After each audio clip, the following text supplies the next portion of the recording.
Oh, the love story. We've seen them, we've heard them, we've watched them unfold, and most of us are wishing that we'll have our own love story one day. Only problem is the love stories that we see online, in the movies, on TV, and hear people singing about in songs have a fatal flaw. They are usually haram. You will very, very rarely find a married couple being depicted as caring, loving, affectionate with each other. It's interesting, isn't it, how in society, the best depictions of love are typically forbidden love stories, forbidden romances, okay? Love that happens outside of marriage, love that happens on the borders of marriage, right? And you'll very, very rarely find any positive depictions of the love that is between a husband and a wife, especially once they have children. The rest of that's all dysfunction.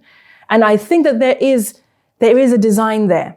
Part of it is obviously the society that we live in, but also it is to get people yearning for something that is not real, yearning for something that does not last. And in fact, our yearning for those love stories has impacted our understanding of what love looks and feels like.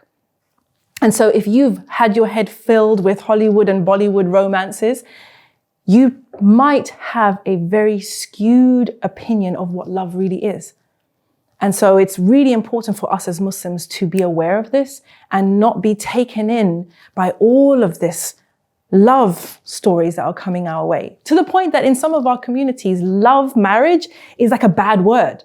It's like a love marriage is a seedy thing. It's a bad thing, you know, they did haram and that's why they got there.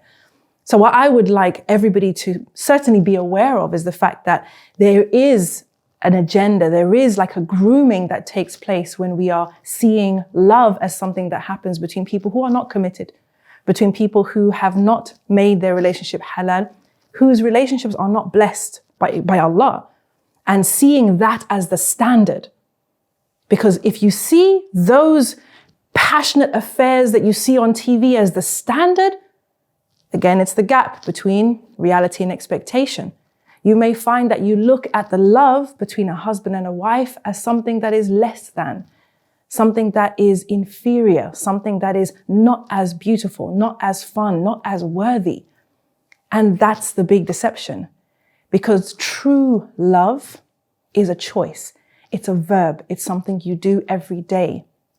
It's not just about the feels. It's not just about infatuation or the lust that you see them talking about.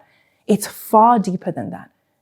And alhamdulillah, as Muslims, we've been taught the most pure and sincere form of love, and that is loving for the sake of Allah subhanahu wa ta'ala. When you love for your person what you love for yourself, this is the commitment, this is the trust, this is the care and the concern that we should have for our significant other.